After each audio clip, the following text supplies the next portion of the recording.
Steve, let's start with what you have coming in, because there is so much excitement for your incoming freshman class. As the head coach, how do you balance that excitement? Because you want to have it, you want your fan base to have it, but also temper some of it knowing freshmen are going to be freshmen at times.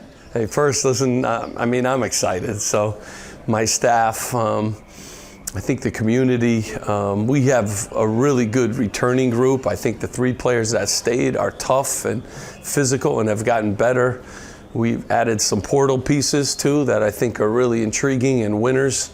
And then that freshman class is just big size-wise, athleticism.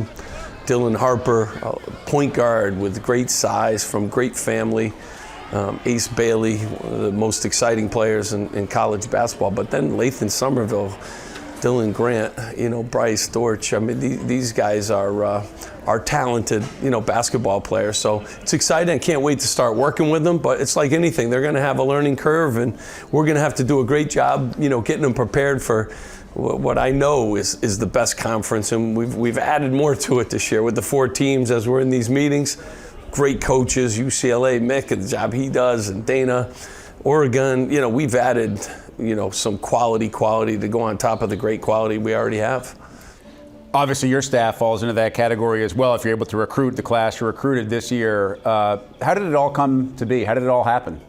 Well, I will tell you, I've been blessed. Brandon Knight has been with me since day one, does a fantastic job. TJ Thompson, a player that I coached at George Washington University, is doing a fantastic job.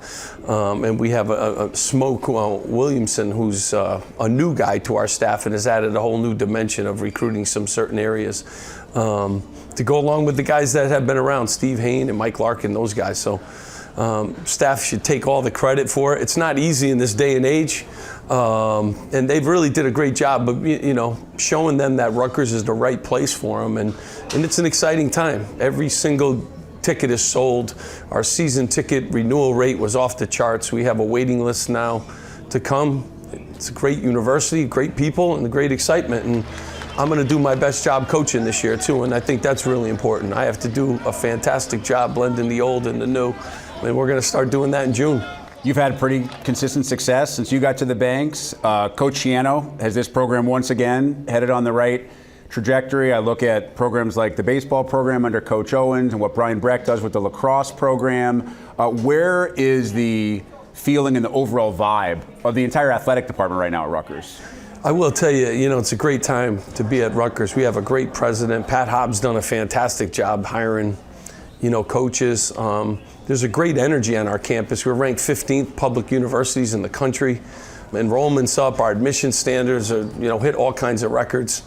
It's really a good time, and I'm thankful that I'm there at a good time. And I continue to preach one of the great parts of Rutgers is the people. There's great people that are in our athletic department that surround our student athletes, that are at our whole university. And Coach Schiano being a guy who came back and has restored the pride and those football Saturdays now are tremendous, and tremendous recruiting opportunities for us too. And Steve Owens is a grinder in the baseball, and I tell you, Mike O'Neill, our women's soccer coach, does a fantastic job. Both our men's and women's lacrosse programs are doing record things.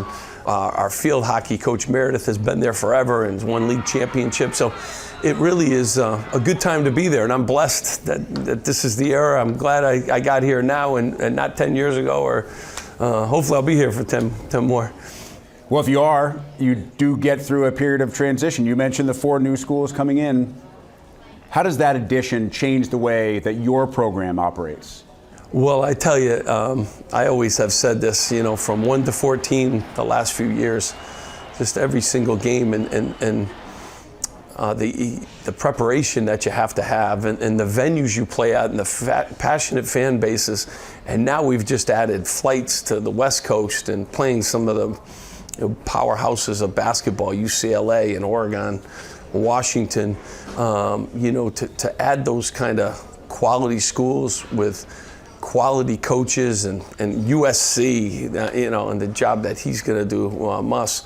So you really have to be prepared every single night. It's going to be must-watch television. It really is, and the league is so competitive. You're 1 game out of 4th place or 2 games out of 5th place in a league like this. Every game seems to come down to the wire. So You got to stay healthy and be lucky in some ways, but then you got to really, be prepared for anything, and that's what this league prepares you for. And hopefully Matt Painter proved it this year. You can play in the national championship game if you can get through the gauntlet, which is our league. And you have to get through a gauntlet of non-con, because traditionally Big Ten teams play some pretty tough non-conference games. They're scheduled way far out, 10, 12 years. So as a coach, how do you kind of manage what you want your team to have to deal with, knowing that you have an 18-game league and coast-to-coast road trips?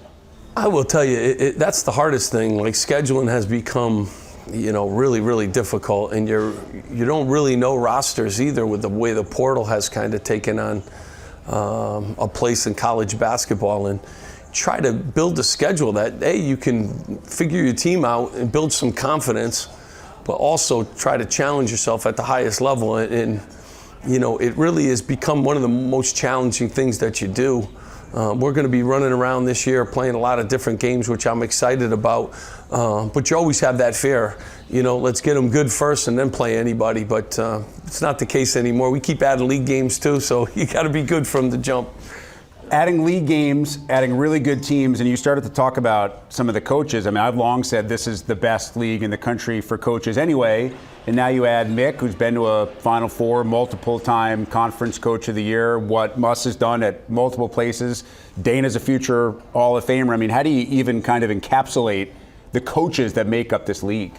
I will tell you, when you sit in the room with all 18 of them and you realize what you're going to have to go up against. I mean, Fran McCaffrey at Iowa plays different than, Tom Izzo, a Hall of Famer, and then you have to go now with Dusty at Michigan and the success that he had, brought another team to a Final Four, and then now you're throwing in a trip to Oregon and a trip to Washington, and it is really as challenging as you can get.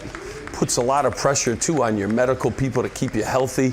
I mean, you go into Minnesota on a road trip, and then you got to pack up and go to Wisconsin, and Gardy's done as good a job as anybody in Wisconsin keeping that thing going. And then, by the way, you got to go into Mackey and see Matt Painter, and hopefully no more Zach Edey. Well, that's the one piece of good news. He's gone. I have nightmares about him, but they'll have some other 7'7" guy. I'm sure Matt finds those players all over the place that just to go on the road in this league against the quality coaches and head down to Maryland and the Kevin Willards of the world and play those teams and how hard they play.